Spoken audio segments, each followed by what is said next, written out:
అందరికీ నమస్తే అండి. నా పేరు అనిల్ కేత. జనగలం ప్రేక్షకులకు స్వాగతం. ఇవాళ ఆంధ్ర రాష్ట్రంలో రాజకీయాలు ఏ స్థాయికి పతనమైపోతున్నాయంటే హిందువులని లక్ష్యంగా చేసుకుని హిందువుల మనోభావాలను దెబ్బతీయాలి, హిందువుల మనోభావాలు కించపరచాలి. ఇదే ఇవాళ వైఎస్ఆర్ కాంగ్రెస్ పార్టీ అజెండాగా కనిపిస్తోంది.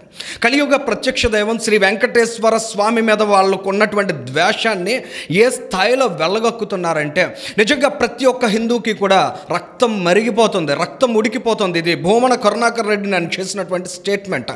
ఖచ్చితంగా కలియుగ ప్రత్యక్ష దైవం శ్రీ వెంకటేశ్వర స్వామి జోలికి వచ్చిన వాళ్ళు ఎవరైనా కూడా కలిసిపోతారు.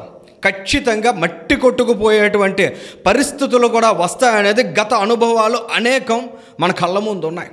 ఇలాంటి విషయాల్ని ఖచ్చితంగా భూమన కరుణాకర్ రెడ్డి లేదా ఆర్ఎస్ శ్యామల్ లాంటి వాళ్ళు గమనించాలి, గుర్తించాలి. ఇవాళ తిరుమల దేవస్థానం మీద ఆ రోజు జగన్మోహన్ రెడ్డి ఏ స్థాయిలో కక్ష కట్టి ఏ స్థాయిలో హిందూ మత విశ్వాసాలను దెబ్బతీయాలనేటువంటి ప్రయత్నాలు చేశాడనేది అందరికీ తెలిసినటువంటి విషయమే. 2024 ముందు ప్రజానీకం అంతా మాట్లాడుకున్నారు. ఖచ్చితంగా స్వామి తగిన శిక్ష ఈ జగన్మోహన్ రెడ్డికి విధిస్తాడనే విషయాన్ని కూడా బహిర్గతంగానే అందరూ చర్చించుకున్నారు. చివరికి ప్రజలందరూ పంగనామాలు పెడితే 11 సీట్లు మిగిలే ఆ పార్టీకి. ఇవాళ ఆ పార్టీ చేస్తున్నటువంటి నీచమైన రాజకీయాలు ఏంటంటే అడుగడుగునా కూడా తిరుమల ప్రతిష్టను, స్వామివారి వైభవాన్ని, స్వామి మీద ఉన్నటువంటి విశ్వాసాన్ని దెబ్బతీసే విధంగా, హిందువుల మనోభావాలను అడుగడుగున కించపరిచే విధంగా నీచమైన రాజకీయం. ఇవాళ మనం గమనించాం. నిన్న భూమన కరుణాకర్ రెడ్డి అక్కడికి వెళ్ళి శ్రీ మహావిష్ణువు విగ్రహం అక్కడ పడి ఉంది, అక్కడ అలిపిరి వద్ద పడి ఉందని ఒక వీడియో చేశాడు. చాలా పెద్ద ఎత్తున వివాదమైంది. ప్రతి ఒక్కరికి కూడా ఆలోచన కలుగుతుంది, ఏంటి నిజంగా ఇటువంటి పరిస్థితి ఉందా, కూటమి ప్రభుత్వం ఇలా చేస్తోందా అని ఖచ్చితంగా ఒక ఆలోచన వస్తుంది ఇమీడియట్గా చూడగానే. కానీ 2 సార్లు టీటీడీ చైర్మన్గా వ్యవహరించినటువంటి వ్యక్తికి శ్రీ మహావిష్ణువు రూపం ఏంటి, శ్రీ వెంకటేశ్వర స్వామి రూపం ఏంటి అనేటువంటి కనీస ఇంగితం కూడా లేకుండా అలాంటి దుర్మార్గమైన మాటలు మాట్లాడుతున్నాయంటే అక్కడ మలమూత్రాలు ఉన్నాయి, అక్కడ మందు బాటిళ్ళు ఉన్నాయి, ఆ మధ్య శ్రీ మహావిష్ణువు విగ్రహం ఉంది అంటున్నాడంటే అది నోరా డ్రైనేజా అని ఖచ్చితంగా అడగాలి. అది నిజంగా నోరేనా కాదు డ్రైనేజ్ అయ్యి ఉంటేనే అలాంటి మాటలు మాట్లాడతాడు. నిజంగా స్వామి మీద ఏ మాత్రం భక్తి ఉన్నా ఆ స్థాయికి రాజకీయం కోసం దిగజారిపోయే ప్రయత్నాన్ని భూమన చేసి ఉండడం. అటువంటి భక్తి లేదు కాబట్టే జగన్మోహన్ రెడ్డి మెప్పు కోసం ఆ రకమైనటువంటి దిగజారుడు రాజకీయాన్ని భూమన కరుణాకర్ రెడ్డి చేశాడు. ఇవాళ ఆయన మాట్లాడినటువంటి మాటలు మీరు ఒక్కసారి విన్న తర్వాత ఏ స్థాయిలో వాళ్ళు దుష్ప్రచారం చేస్తున్నారనేది మీకు అర్థమయ్యే విధంగా చూపిస్తాం. దీనికి పెద్ద టెక్నికల్ సబ్జెక్ట్ కూడా అవసరం లేదు. స్మాల్ లాజిక్, చిన్న లాజిక్లో 2-3 లాజిక్లు గమనిస్తే ఆ పార్టీ నాయకులు ఎంత దారుణంగా పతనమైపోతున్నారు, రేపటి రోజున ఖచ్చితంగా స్వామివారు ఏ స్థాయిలో వారిని శిక్షించబోతున్నారు అనేది మీకు అంత అర్థమవుతుంది. భూమన మాట్లాడుతున్నటువంటి మాట వినండి. విష్ణువు విగ్రహానికి ఈ గతి పట్టింది అని అంటే ఏదో ఎక్కడో బయట 50 కిలోమీటర్ల దూరంలో పడేసినటువంటి విగ్రహం కాదు. పాదాల చెంత, వెంకటేశ్వర స్వామి పాదాల చెంత భగవంతునికి ఇంత దారుణమైనటువంటి పరిస్థితి దాపురించింది అని అంటే మీలాంటి దరిద్రం ఇవాళ ఆంధ్రప్రదేశ్ రాష్ట్రానికి దాపురించింది భూమన కరుణాకర్ రెడ్డి. ఈయనకి సంబంధించిన 2వ వీడియో కూడా మీరు విన్న తర్వాత దీనికి సంబంధించి ఎక్స్ప్లెనేషన్ చూపిస్తాను. స్వామికి ఈ గతి పట్టించినారే, వెంకటేశ్వర స్వామికి ఈ గతి పట్టించినారే, వెంకటేశ్వర స్వామికి ఈ గతి పట్టించినారే. ఇది భూమన మాట్లాడినటువంటి 2 మాటలు ఏంటంటే ఒక సందర్భంలో శ్రీ మహావిష్ణువు విగ్రహం, 2వ సందర్భంలో ఇది వెంకటేశ్వర స్వామి విగ్రహం అని చెప్పినటువంటి మహాభక్తుడు మాట. ఇటువంటి నీచమైనటువంటి రాజకీయ లబ్ధి కోసం భక్తిని అడ్డు పెట్టుకునేటువంటి వ్యక్తులు ఏ స్థాయిలో శిక్షించబడతారనేది ఖచ్చితంగా కాలమే నిర్ణయిస్తుంది.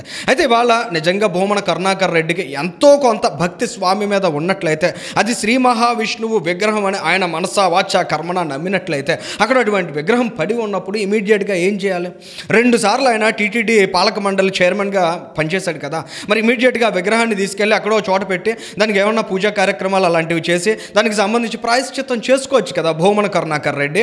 ఇలాంటి నీచమైన మాటలు మాట్లాడడం ఎందుకు? ఆ పక్కన మందు బాటిల్లు చూపించి ఇది శ్రీ మహావిష్ణువు విగ్రహం అని ఆ రాతి విగ్రహాన్ని నువ్వు చూపించి ఎందుకు రాజకీయ లబ్ధి కోసం అలా దిగజారావు? ఇవాళ ఈయన చెప్పినటువంటి మాట శ్రీ మహావిష్ణువు అని కోట్ చేశాడు కదా. శిరస్సుపై పడగలు ఉండడం అనేది విష్ణువు యొక్క నిర్దిష్ట రూపం. దశావతారాల్లో పడగలు ఉండవు, కానీ శ్రీ మహావిష్ణువు యొక్క నిర్దిష్ట రూపంలో తలపై శిరస్సుపై పడగలు కనిపిస్తాయి. మరి ఇవాళ ఈ నీచమైనటువంటి భూమన కరుణాకర్ రెడ్డి చూపిస్తున్నటువంటి విగ్రహానికి తలపై పడగలు ఉన్నాయా? ఉన్నాయా లేవా అనేది ఫస్ట్ అందరూ గమనించాల్సినటువంటి విషయం. ఇక రెండవ అంశం, శ్రీ వెంకటేశ్వర స్వామి విగ్రహం అని ఇంకో సందర్భంలో ఆయన కోట్ చేశాడు కదా.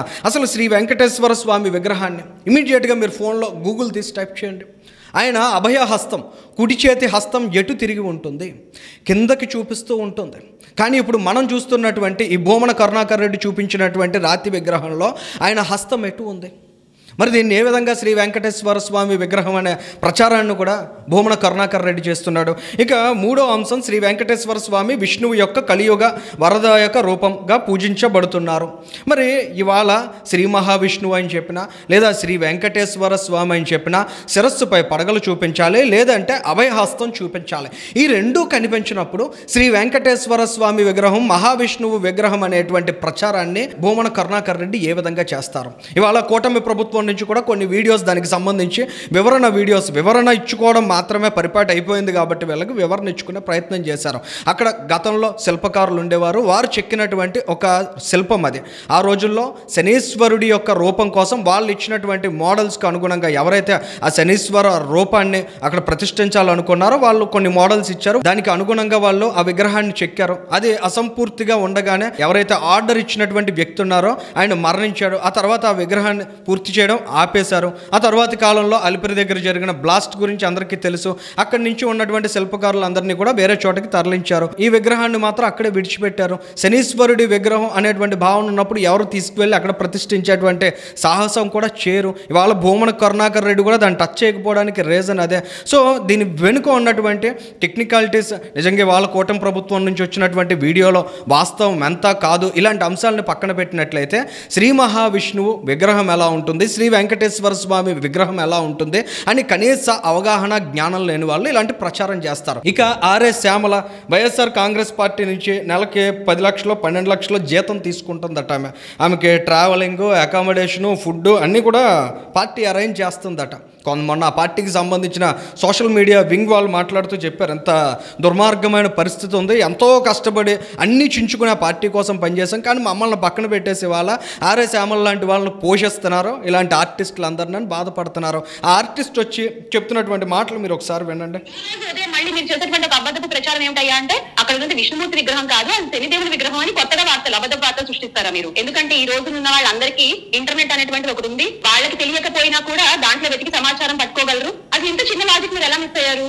అదే శ్యామల, ఎంత చిన్న లాజిక్ నువ్వు ఎలా మిస్ అయ్యావు? నీది కోడి బుర్ర కాబట్టి ఆ బుర్రలో కాస్త జ్ఞానం లేదు కాబట్టి మీ పార్టీలో ఉన్నటువంటి నాయకుల చిడతల రజని లేదంటే ఆర్కే రోజాలాగే నువ్వు కూడా తయారయ్యావు కాబట్టి సజ్జల స్క్రిప్ట్ ఎత్తినాడు, అది నోటుకు వచ్చినట్లు చదువుతున్నావు. నిజంగా నీకు ఆ పార్టీ జ్ఞానం ఉన్నట్లయితే ఇప్పుడు ప్రస్తుతం మనం వీడియోలో డిస్కస్ చేసినటువంటి ఫ్యాక్ట్స్ని నువ్వు అర్థం చేసుకునేదానివి, అక్కడ వాస్తవాలు ఏంటనేది గుర్తించిన తర్వాత ఇలాంటి దిక్కుమాలిన వీడియో నువ్వు చేయకుండా ఉండేదానివి. ఇక రెండో వీడియో చూడండి. అంతే, ఒక మీడియాలో పనిచేసేటువంటి ఒక వ్యక్తి తాళం తీయడం మనందరం గమనించాం.